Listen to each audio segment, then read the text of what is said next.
Eh ben, bonjour. Alors, bonjour.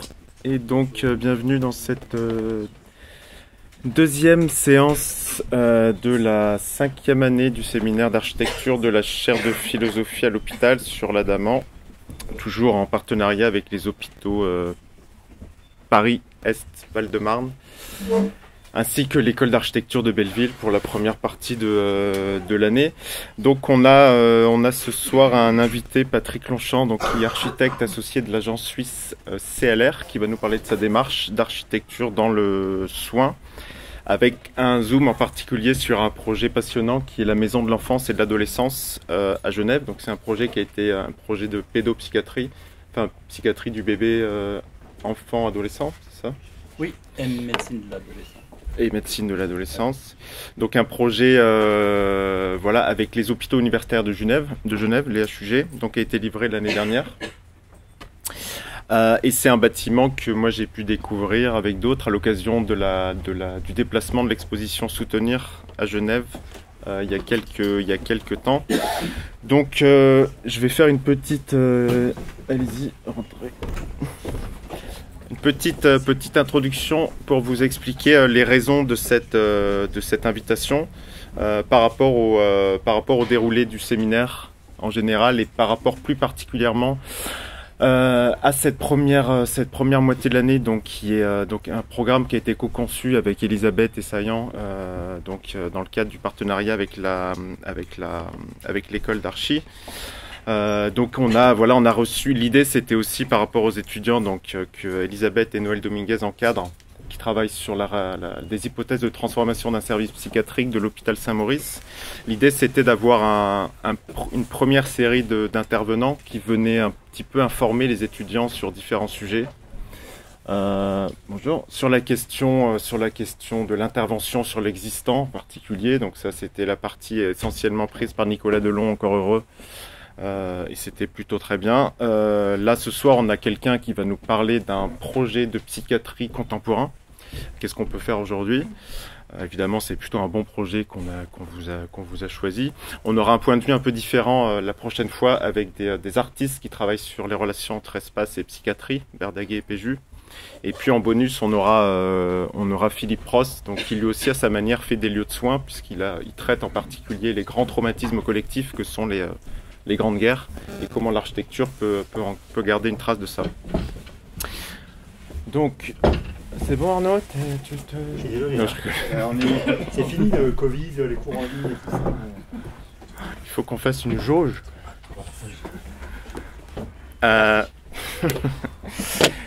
Donc voilà, le projet en particulier qui est là ce soir, vous verrez, vous comprendrez assez vite qu'il a des qualités architecturales assez évidentes.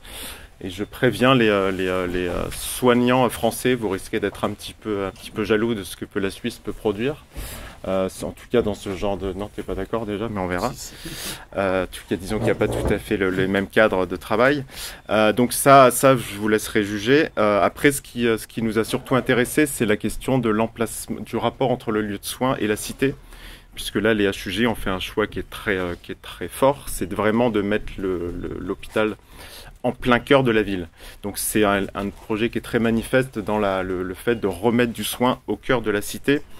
Donc à la fois en termes d'emplacement géographique, donc ça on peut dire que finalement les architectes n'y sont pas pour grand chose, mais en même temps ils ont réussi aussi à maximiser cette centralité avec des choix à la fois d'implantation mais aussi de traitement. J'imagine que tu en diras quelques mots, mais qui permettent d'aller encore plus loin dans le fait de fondre le lieu de soins dans la cité. Et puis aussi, bien sûr, faire revenir le lieu de soins dans la cité, c'est aussi des histoires d'usage, comment on ramène des gens à l'intérieur de l'hôpital. Donc là, il y a un parti très intéressant qui a été fait pour avoir des activités qui sont partagées entre le soin et la ville. Donc pardon, j'avais une petite présentation que j'ai oublié de mettre. Je vais parler encore une dizaine de minutes et puis je laisserai évidemment la parole à Patrick. Mais c'était toujours dans l'idée de rajouter un peu de matière encore à notre corpus de référence de tout ça. Donc de vous donner quelques éléments supplémentaires sur cette question de la relation entre voilà, donc ça c'est quelques images, mais vous en verrez d'autres, où voilà, on voit déjà avec les systèmes d'ouverture qu'il y a une relation à la cité qui, voilà, dont on tire vraiment profit et qu'on sursignifie d'une certaine manière. Voilà cette question, juste une toute petite introduction, mais de la place de l'hôpital dans ou hors de la cité. On a déjà parlé 30 fois du fait que traditionnellement le lieu de soins il est plutôt quand même à l'extérieur de la ville, voire construit comme un négatif de la cité. Ça c'est le cas suisse avec l'asile historique qui est l'asile de Belle-Idée. Mais avec en même temps, on en a parlé suffisamment aussi, évidemment une ambivalence dans cet éloignement, puisqu'il y a aussi l'idée quand même que sortir les patients de la ville et les mettre dans des environnements ouverts, ça peut aussi participer à un soin. C'était le cas à Belle-Idée. C'est particulièrement vrai en Suisse avec toute la tradition des sanatoriums, avec aussi ces cliniques en bord de lac. On avait parlé la dernière fois plutôt des écrits de ces gens-là, donc Binswanger, Roland Kuhn, etc. Mais ils ont aussi des lieux qui sont magnifiques et qui sont à la fois des lieux de réclusion d'une certaine manière, mais en même temps c'est dans des paysages assez extraordinaires. Et puis on a ce fameux hôpital dans notre cas parisien qui lui est aussi vraiment incarne à la fois cet isolement des malades et en même temps les met dans un espace ouvert parce que l'idée c'est que ça peut participer aux soins. Et l'hôpital Esquirol fait partie de ces hôpitaux qui sont rattrapés par la ville ou avec comme ça des réflexions sur les activités qui peuvent être partagées. Et puis voilà, on a en gros ce moment de remettre l'hôpital, le lieu de soins dans la cité. Ça, on en a déjà parlé à quelques reprises. Donc en gros, en France en tout cas, c'est vraiment le milieu du XXe siècle, avec un nouvel acte du soin qui passe à la fois, en fait, il y a à la fois ce qui se passe côté psychothérapie institutionnelle, et puis ce qui se passe côté sectorisation. Donc ces deux mouvements qui en fait sont liés, mais qui participent à une réinvention des lieux de soins et à une remise du soin dans la ville. J'avais déjà parlé du livre de Camille Ropsis la dernière fois, mais il y a d'autres éléments que je vous ai mis ici, notamment sur la démarche de Tosquelles, cette idée de portes ouvertes, et puis un témoignage d'un soignant d'un infirmier qui racontait ce jour on a abattu les murs d'enceinte.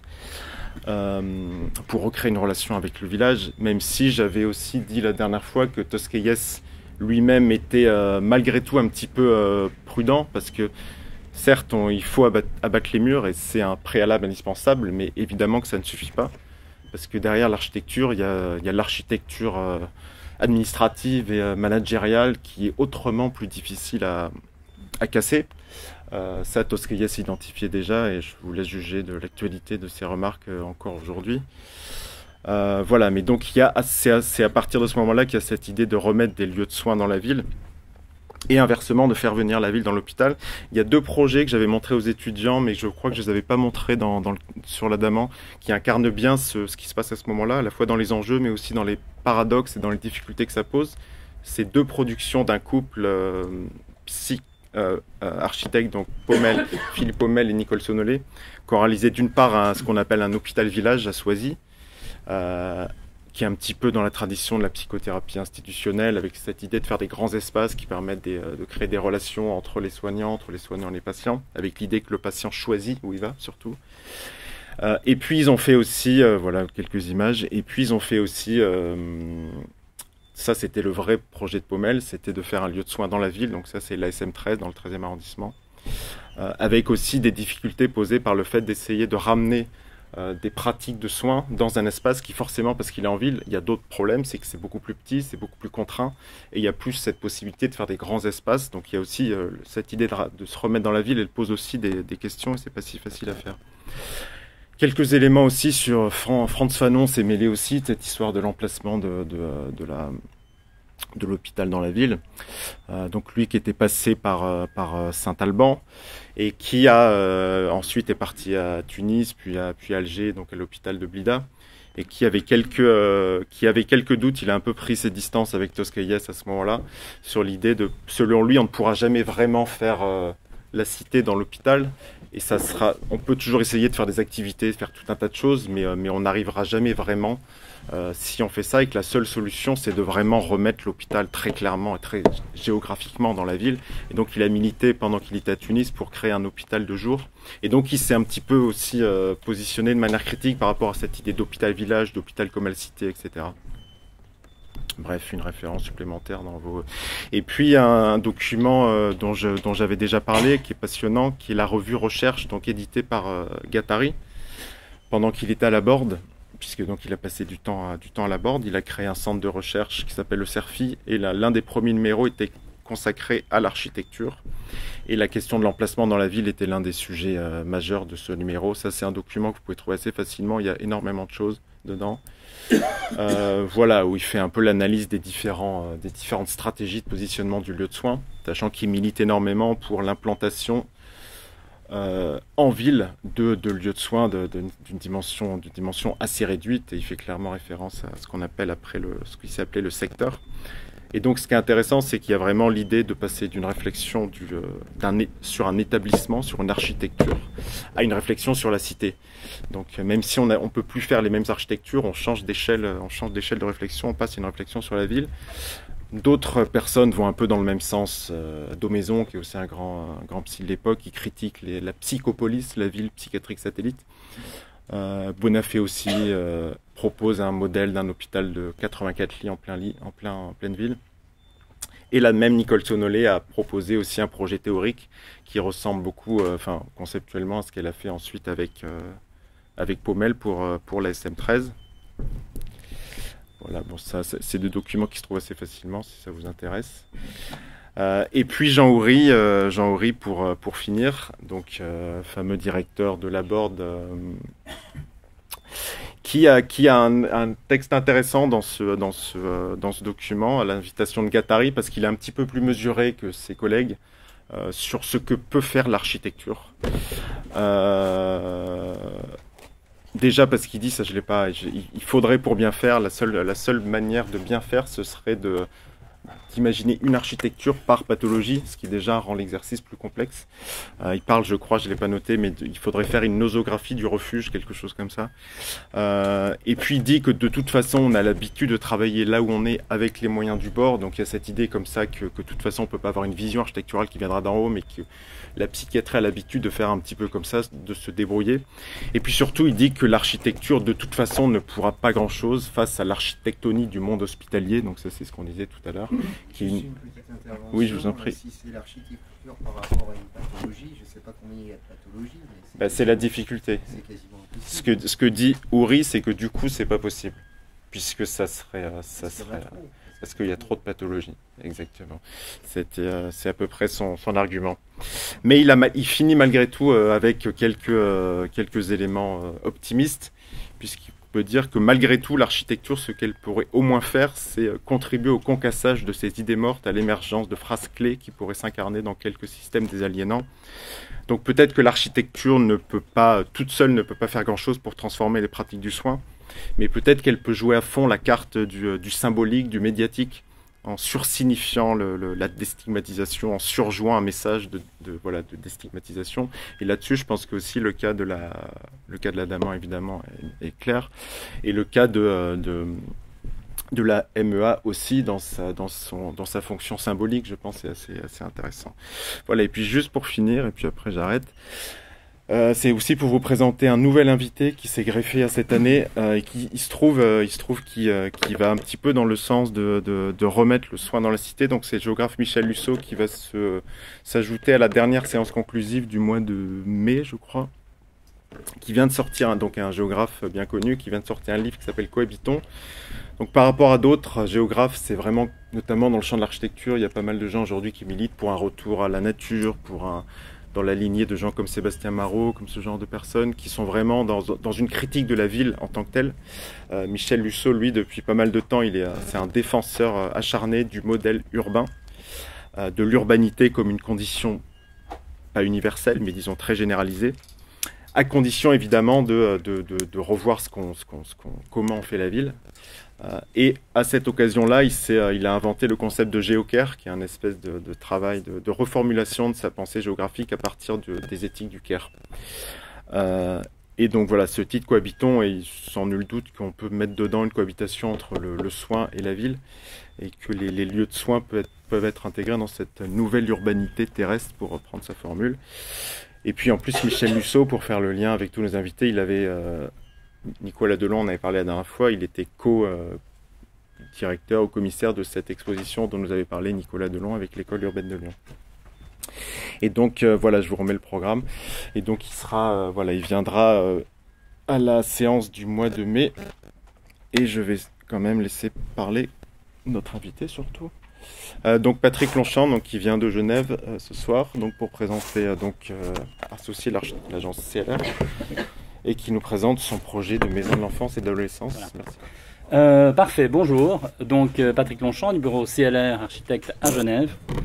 Et j'ai eu le plaisir de rencontrer Eric lors de l'exposition, premièrement une conférence avec Cynthia Fleury, et puis lors de l'exposition Soutenir, qui était une exposition qui était vraiment très riche, et qui nous a permis de nous rencontrer, de pouvoir discuter un petit peu de ce sujet de la psychiatrie et de l'architecture, qui est un thème évidemment très intéressant pour nous, vu qu'on est concerné par le sujet. La maison de l'enfance et de l'adolescence, c'est un bâtiment qui est assez important. On parle de 16 000 m² de plancher, donc c'est assez grand. Ça correspond à 160 logements, pour avoir une idée un peu comme ça d'un ordre de grandeur. Donc c'est un bâtiment d'une certaine importance, en tout cas pour Genève, pour de la psychiatrie.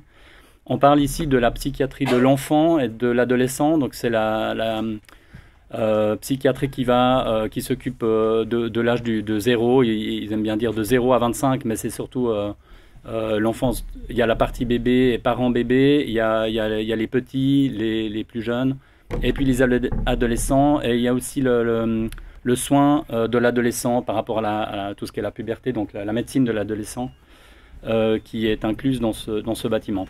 Le projet est issu d'un concours d'architecture qui a été lancé en 2016, qu'on a eu le plaisir et la chance de remporter en 2017, je crois.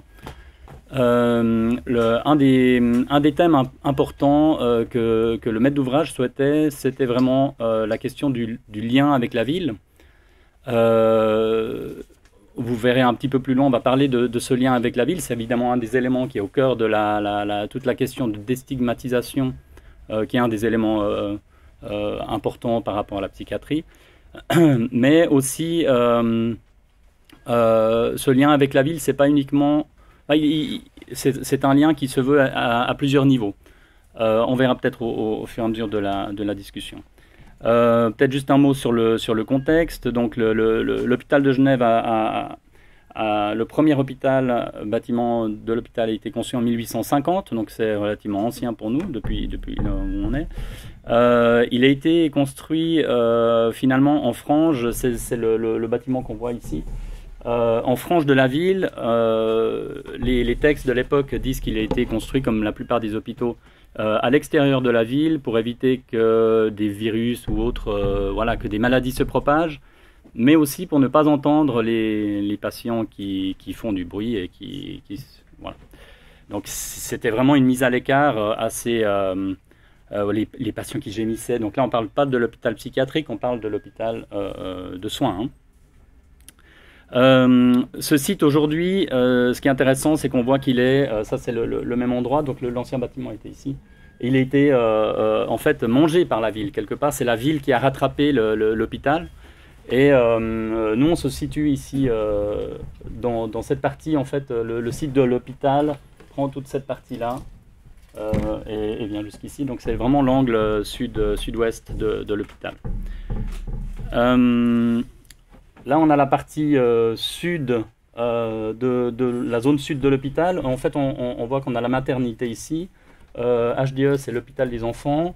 Cette partie-là, c'est la zone des chambres pour l'hôpital des enfants. Et là-bas, on a l'ophtalmologie. Donc, on est déjà dans un secteur qui parle de l'enfance. Alors, une des grandes chances de ce projet, de cette situation-là, c'est qu'elle est dans ce coin un peu plus en lien avec l'enfance, déjà, ça c'est un des premiers éléments. Ça c'est le projet ici qui est implanté.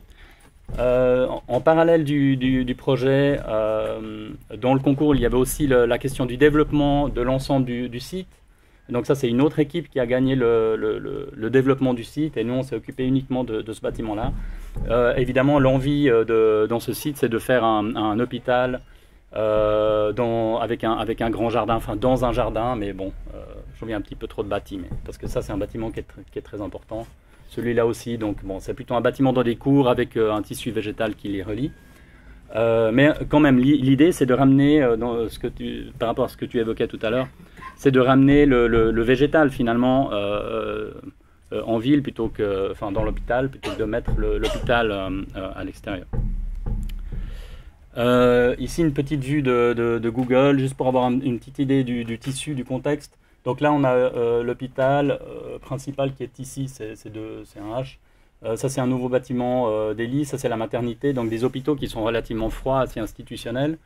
Et puis on voit, ça c'est le projet donc, sur lequel on a travaillé, la maison de l'enfance et de l'adolescence. Et on voit qu'on a essayé déjà en termes de langage architectural de retrouver une échelle plus en lien avec, vraiment qui relie, si on veut bien, ce tissu de façade, ce tissu un peu tectonique, qui relie ces éléments qui sont plus du logement ici, avec des bâtiments qui sont plus institutionnels. Donc c'était vraiment la question qu'on s'est posée dès le début, c'est comment faire une architecture dans la ville pour un bâtiment, un hôpital psychiatrique. C'était une des questions.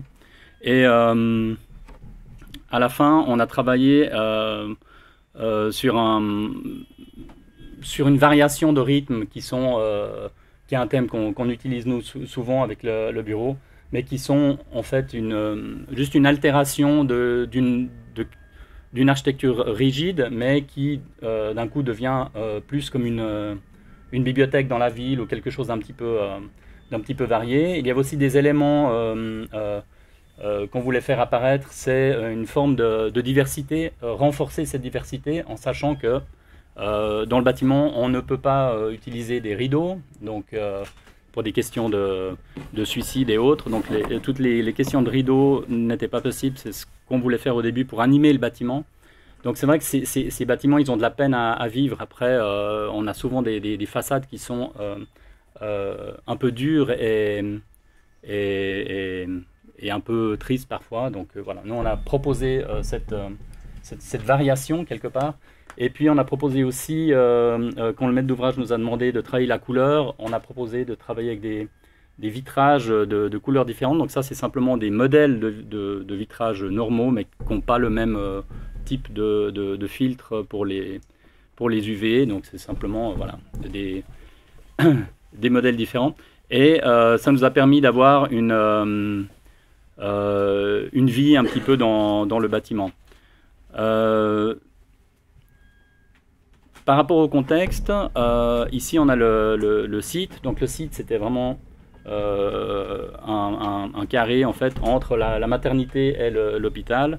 Et on a proposé d'avoir ce volume qui se creuse en lien avec son contexte. Donc on a une première partie qui relie le parc qui est devant l'hôpital des enfants, ou avec un premier décroché. On en a un deuxième qui est face à la maternité, qui est aussi l'entrée principale pour le cœur de l'hôpital ici, pour donner de l'espace par rapport à la maternité, un espace de politesse ou un seuil d'entrée.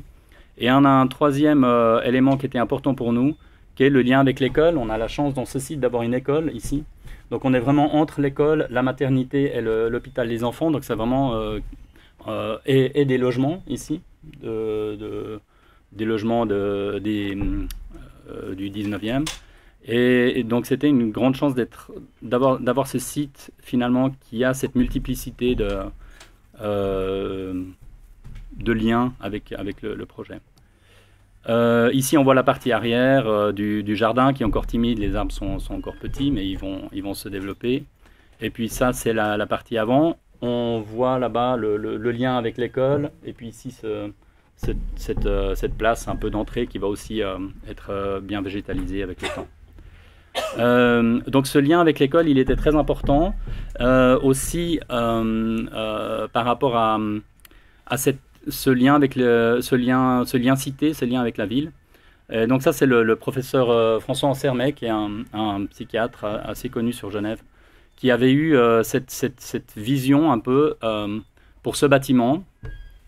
C'est que les enfants qui sont amenés à utiliser ce bâtiment, il avait envie qu'ils aient déjà la connaissance de ce lieu, que ce ne soit pas un lieu autre, et qu'ils aient pu avoir l'occasion de visiter ce bâtiment. Et quand toute la direction des hôpitaux a choisi ce site finalement pour cet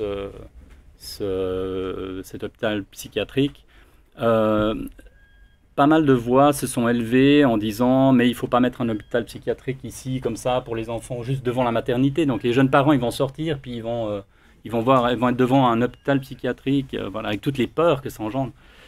Et très intelligemment, François Ansermet a dit oui, vous avez raison. Alors on va rajouter un étage. Bon, à la Suisse, quoi. On va rajouter un étage. Et tout le monde lui demande mais qu'entendez-vous par là? Il va dire mais oui, on va mettre au rez-de-chaussée des choses dont on n'a pas besoin pour un hôpital, mais qu'on a besoin pour faire le lien avec la ville. Et donc c'est dans ce projet-là, c'est la partie du programme la plus importante en lien avec la ville, c'est ce rez-de-chaussée. Alors nous on l'a interprété comme on a proposé un hall assez généreux de 4 mètres de haut. Et en fait, bon, je suis allé trop vite, mais je reviendrai sur le rez-de-chaussée après. Ici, après, au niveau architectural, par rapport au contexte, on a vraiment voulu être en résonance avec les bâtiments voisins, avec l'architecture du lieu. Donc là, on est en béton pour les éléments de pilastres qui sont le long des fenêtres. On a travaillé avec un béton préfabriqué, mais qui est sablé, donc on voit les pierres qui sont dedans. Et on a pris des pierres, on a ajouté des pierres de couleurs qui font penser, enfin qui ont les mêmes teintes que l'école. Donc il y a des teintes un peu rouges, un peu bleues dans les pignons de l'école. Et donc quand on se rapproche du bâtiment, on voit un petit peu ces petites pierres. Pour nous, c'était vraiment une façon de relier le bâtiment et de dire qu'on a pris un petit peu de l'ADN de l'école avec lequel on se lie. Vraiment, pas seulement physiquement en termes de volume, mais aussi en termes d'architecture. Et on a travaillé aussi avec ces éléments qui sont plus lisses ici et qui rappellent un petit peu ce genre de travail entre le lisse et le rugueux dans la tectonique du bâtiment. On retrouve aussi le même rapport avec les immeubles de logements voisins. Ça, c'est vraiment des logements typiques de Genève, où on a chaque fois ces encadrements, ces marquages de dalles qui sont en pierre, et puis après le reste où on est en crépi. Donc là, on a refait un peu ce travail avec ces parties lisses et ces parties rugueuses. On a aussi proposé une entrée, bon, le bâtiment a 2 entrées, mais il a une entrée principale, c'est celle-ci, qui est avec une arcade, donc un espace d'entrée avec un couvert d'entrée, mais qui pour nous était important parce qu'il est en résonance au préhaut couvert qu'on a ici à l'école. Donc on avait quelque part dans l'archétype, on n'est pas en train de singer, mais on est en train plutôt de dire ben voilà, ce système il était intéressant, on va le porter, on l'emmagasine et puis on le prolonge. Je vais revenir peut-être rapidement sur le programme. Donc ça c'est la coupe. On a dans le rez-de-chaussée, on a toutes les parties qui sont vraiment en lien avec la ville. On aura l'occasion d'y revenir. Au premier étage, on a le centre, tout ce qui est centre de jour. Donc on a un centre de jour pour les petits, et il y a aussi le centre de jour pour les bébés, les parents bébés. Aux étages 2 et 3, on a les bureaux de thérapeutes, de psychiatres. C'est là qu'il y a toutes les consultations ambulatoires. Au 4e étage, on a le centre de jour pour les jeunes. Ça s'appelle Malatavie, c'est pour les jeunes qui ont des problèmes liés au suicide. Et toutes les thérapies non médicamenteuses comme l'ergothérapie, l'art-thérapie. Il y a aussi des locaux pour les nutritionnistes, on aura l'occasion d'y revenir. Et puis les 2 derniers étages sont dédiés à l'hospitalisation, on va dire plus traditionnelle. On a 33 lits et 4 chambres intensives. Dans le lien avec la ville, le lien cité, finalement, par rapport à tout tout ce programme, ce qui nous a semblé important, c'est d'être dans une dynamique avec des matériaux assez urbains au niveau du sol, mais d'être dans une ambiance un peu de centre culturel. On a le plan du rez-de-chaussée ici, donc ça c'est l'entrée principale que vous voyez là. On a une zone d'accueil ici qui est regroupée pour le bâtiment. Ce que j'ai peut-être pas dit avant, c'est que le bâtiment regroupe 11 services de psychiatrie qui étaient disséminés dans la ville. Donc c'était l'envie, hein, je suis passé peut-être un peu vite là-dessus, c'était l'envie des hôpitaux de créer un lieu avec une synergie aussi pour que les soignants, les thérapeutes, les médecins, que tout le monde puisse être travailler plus de concerts et aussi éviter le parcours du combattant pour les parents et pour les jeunes. Vraiment d'avoir un lieu de ce qu'ils ont appelé la maison. Donc ici, on a le hall d'entrée, l'accueil. On a une partie cafétéria, une partie plus en lien avec les sciences, une salle polyvalente qui est en fait une salle de gym qui se transforme en salle de spectacle, une salle de danse rythmique, musicothérapie. Et ici, on a dans cette partie-là des salles d'enseignement. Et voilà, on a fait un petit peu le tour. Donc ça donne un petit peu déjà une première vision de ce qu'il peut y avoir. Ici, on a un accès direct pour une salle qui est en fait le cinéma, le cinéméa, ils ont appelé ça, qui est en fait l'amphithéâtre, mais plutôt que de faire un amphithéâtre pour les médecins, ça s'est développé au fur et à mesure du projet. Il était proposé d'en faire un cinéma pour les jeunes, vu qu'ils avaient cette envie de travailler avec des associations, ça s'appelle Cinématou, je crois, non, c'est ça, ouais, Cinématou, ils font des programmes pour les jeunes.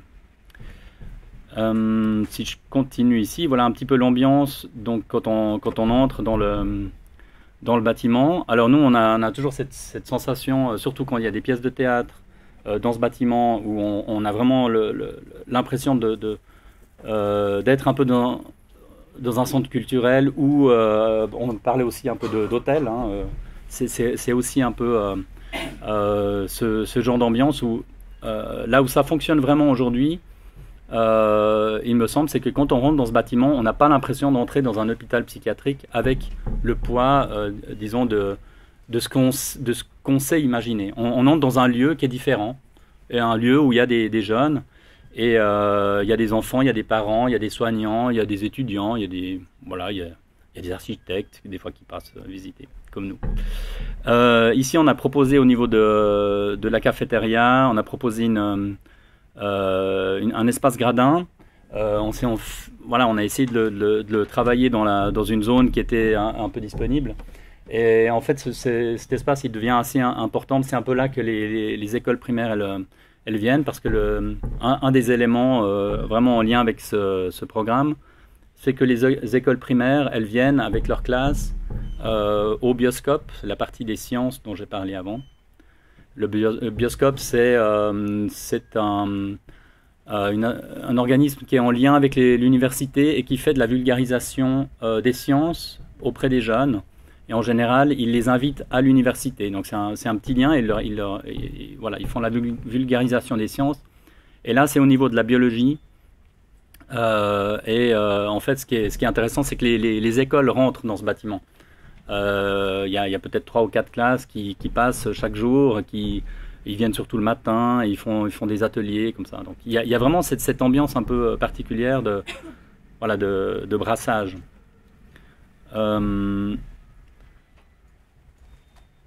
Ça, c'est la partie cafétéria. J'avance un petit peu, c'est pour donner une petite idée.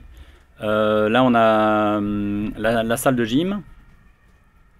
Et cette salle de gym, elle se transforme en salle de spectacle. Donc là, on voit encore le panier de basket avec les gradins qui se déplient et 2-3 artifices et on arrive à créer une salle de théâtre. Alors l'intérêt, évidemment, pour la MEA, dans le cadre de Genève, c'est qu'il y a une tradition à Genève de festival qui s'appelle le Festival de la Bâtie et le Festival Antigel, qui sont des festivals culturels beaucoup axés sur la musique, le théâtre et la danse, mais qui explorent des lieux différents. Et ils ont cette tradition, il y en a un qui est en été, et puis Antigel évidemment est plutôt en février. Ils ont cette tradition d'aller dans des lieux un peu atypiques. Et donc voilà, ce lieu-là a déjà fait partie d'un de ces festivals. Donc il y a eu des concerts, et rien que ça, c'était quand il y avait le concert. C'était assez magique de sentir un peu ce mélange. Ça, c'est le cinéma, rapidement. Un des éléments qui était important aussi, c'était le lien avec les artistes. Donc, il y a eu un concours artistique, et je dois dire que il est arrivé à un moment très important. Là, on parle plutôt de processus dans la construction. Parce que... finalement, les choix qu'on a faits dans le bâtiment, on les verra peut-être plus après, c'est pas des choix qui sont idéaux pour une institution telle qu'un hôpital, pour gérer, enfin, quand on parle de parquet, par exemple, enfin, de matériaux, on est allé chercher des matériaux simples, mais qui ne sont pas forcément facilement adaptés pour des hôpitaux. Ça pose quand même des questions. Et quand on a organisé le concours artistique, qui était une chance, mais là qui a pris je dirais pour moi en tout cas, une dimension supplémentaire, c'est qu'on a réuni de nouveau le jury avec les personnes qui étaient au départ du projet. À savoir que là, on avait déjà commencé le chantier. Donc quand vous commencez le chantier, les personnes qui sont à l'origine du projet, qui avaient eu des idées, ou voilà, qui avaient lancé un peu les premières pierres, ils sont plus là. Le processus est repris par les technocrates et les personnes qui savent faire et les personnes qui décident. Et c'était un moment extrêmement important pour moi de retrouver ces gens, de rediscuter réellement de l'importance d'avoir un lieu avec un certain degré de domesticité dans les étages.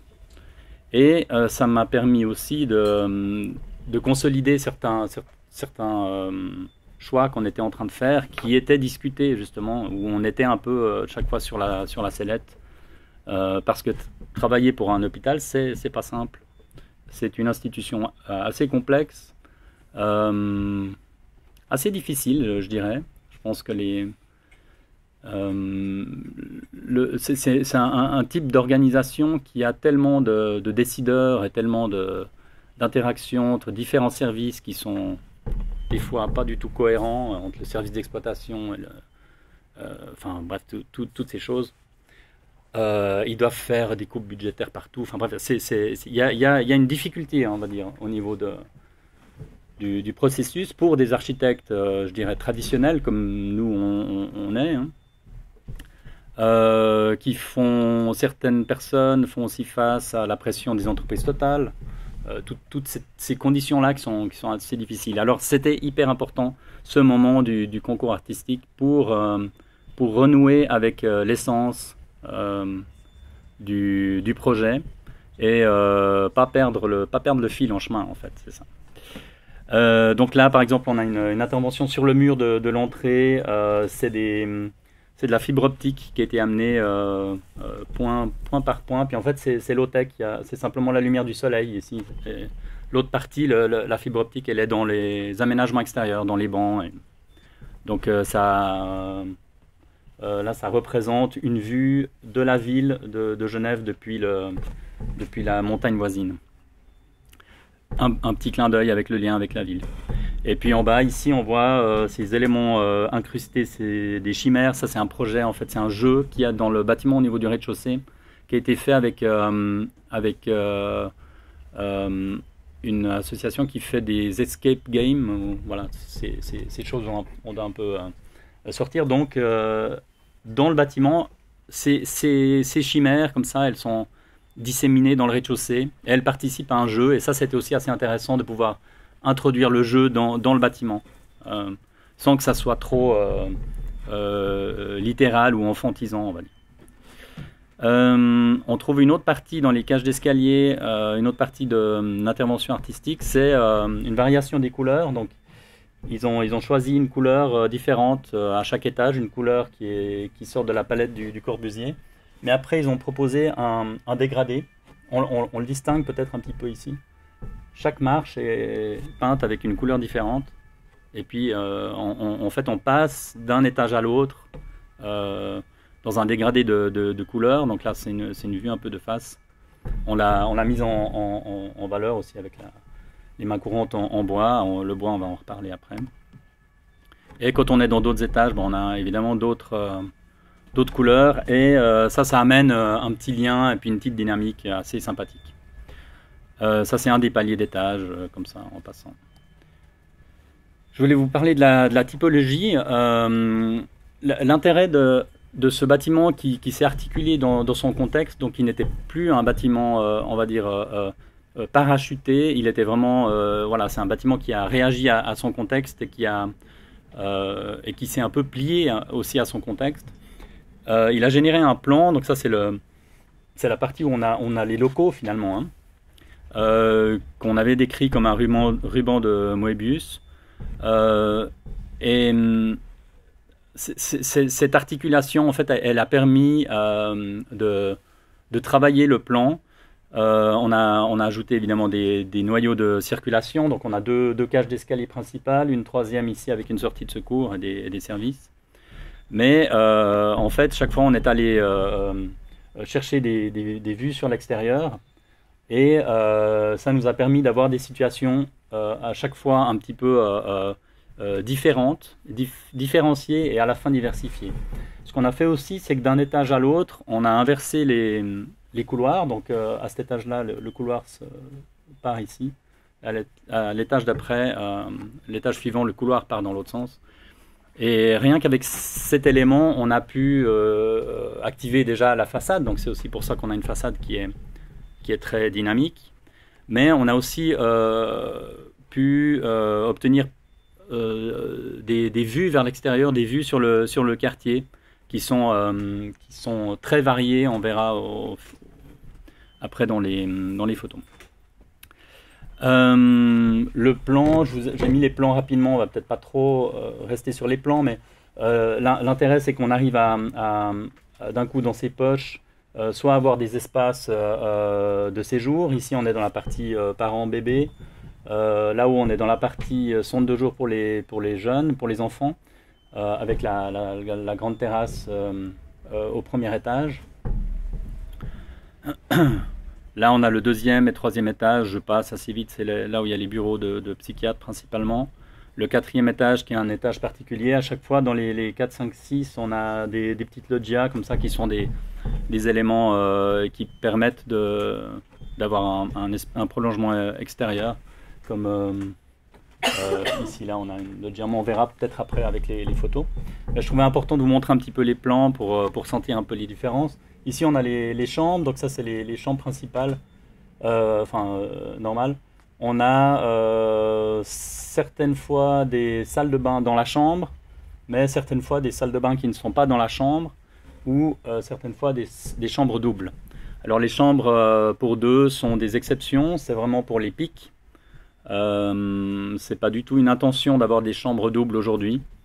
Par contre, ils les utilisent parfois quand certains enfants ont besoin d'être accompagnés. Voilà, il y a toujours différentes situations. Et donc ça permet une diversité, ça permet les salles de bain qui sont à l'extérieur conviennent mieux pour les enfants qui, voilà, qui n'auraient pas, enfin quand les soignants ne souhaitent pas qu'ils aient la salle de bain dans la chambre. Donc le fait d'avoir une diversité de typologies finalement rend l'usage assez probant pour les soignants.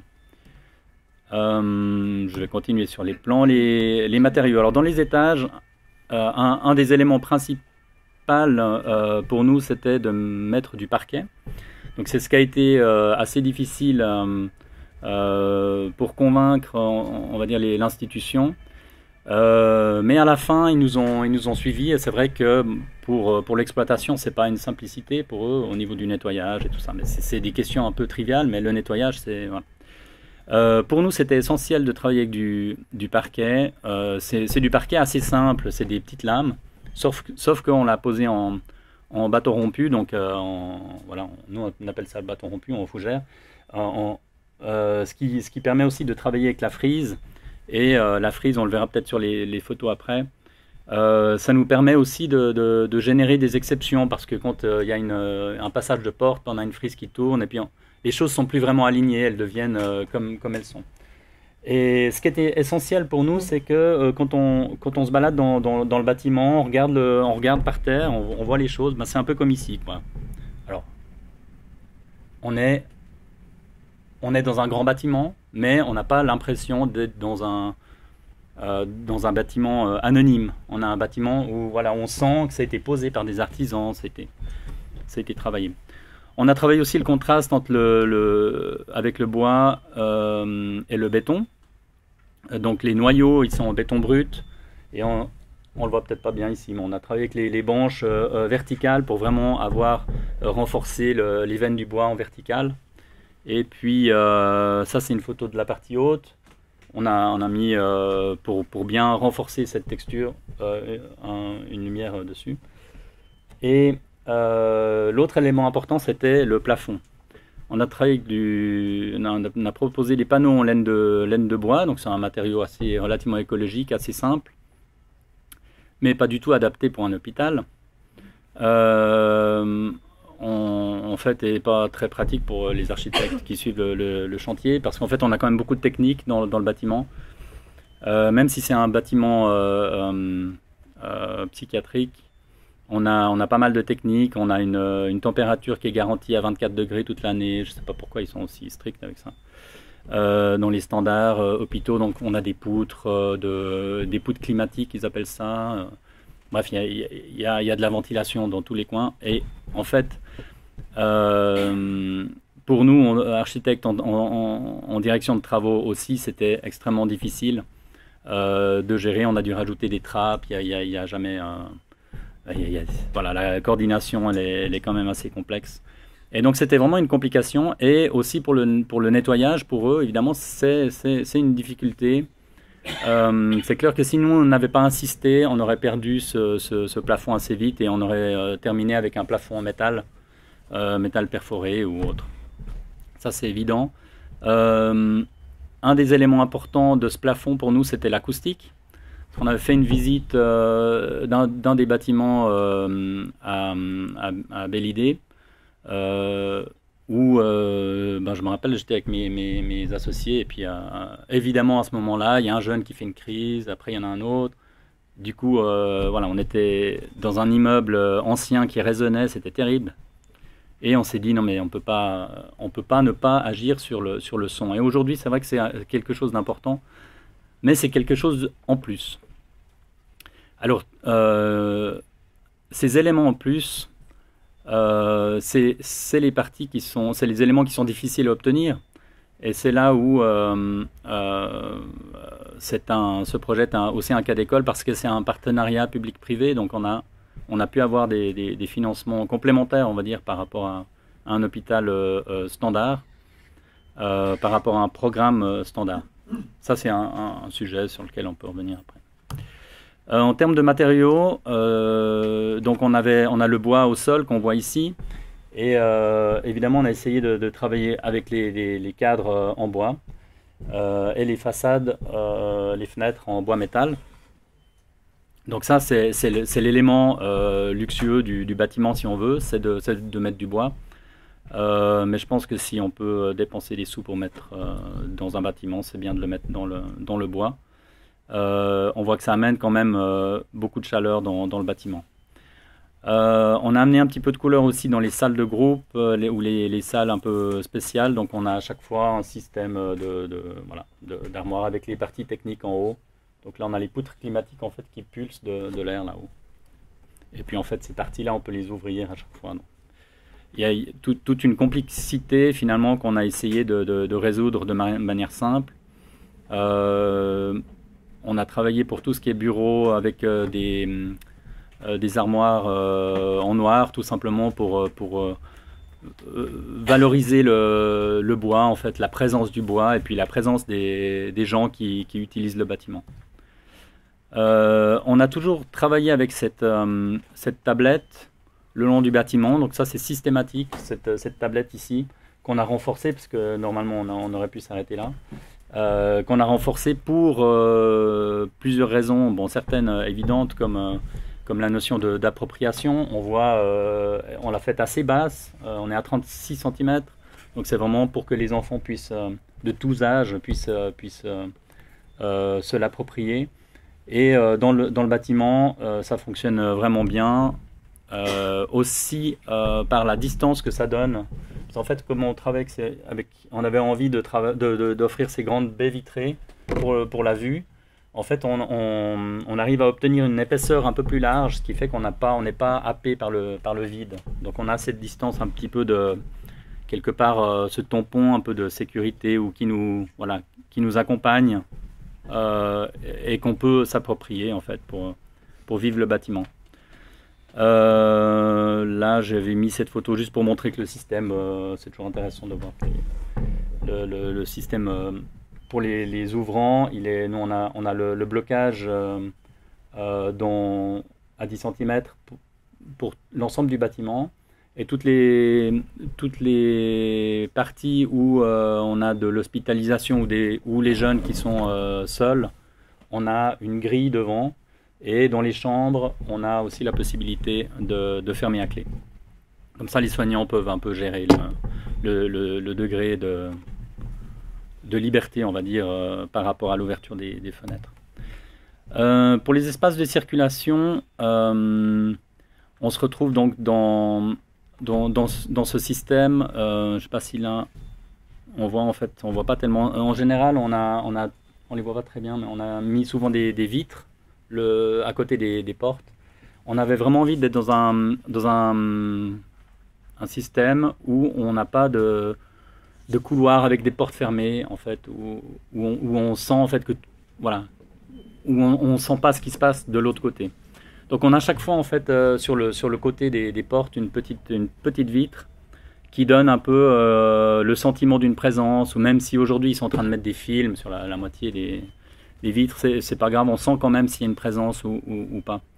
Et on avait aussi envie, dans ce plan qui tourne autour de ces noyaux, de ne pas avoir le sentiment d'être dans un couloir en fait sans issue. On a toujours l'impression qu'on peut tourner, on peut aller là. Si on n'a plus envie d'être ici, on peut bouger. Donc ça, c'était vraiment quelque part notre sentiment, plus qu'une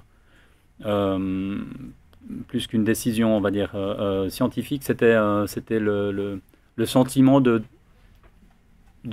vouloir offrir un espace de liberté, entre guillemets.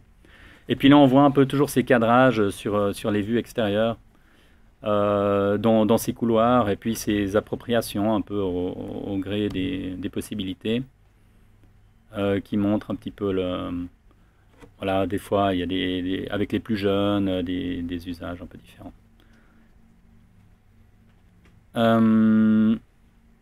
Ici, on a les salles de groupe et les bureaux de thérapeutes. Il y a quelques images, c'est juste pour vous donner une idée. Un peu des ambiances. Des fois, on se retrouve avec des chambres qui sont un petit peu plus intimes. Et puis, les usages de ces banquettes. On a la chance d'avoir pu mettre une pièce, une salle Top Chef, comme on l'appelle. C'est pour les nutritionnistes. Ils ont 3 cuisines pour faire les cours de cuisine. pour les jeunes qui ont des problèmes alimentaires. Et puis ça, c'est une vue de la chambre. Donc par exemple, la chambre ici, les tablettes sont... Le principe des tablettes est venu de la réflexion sur la chambre.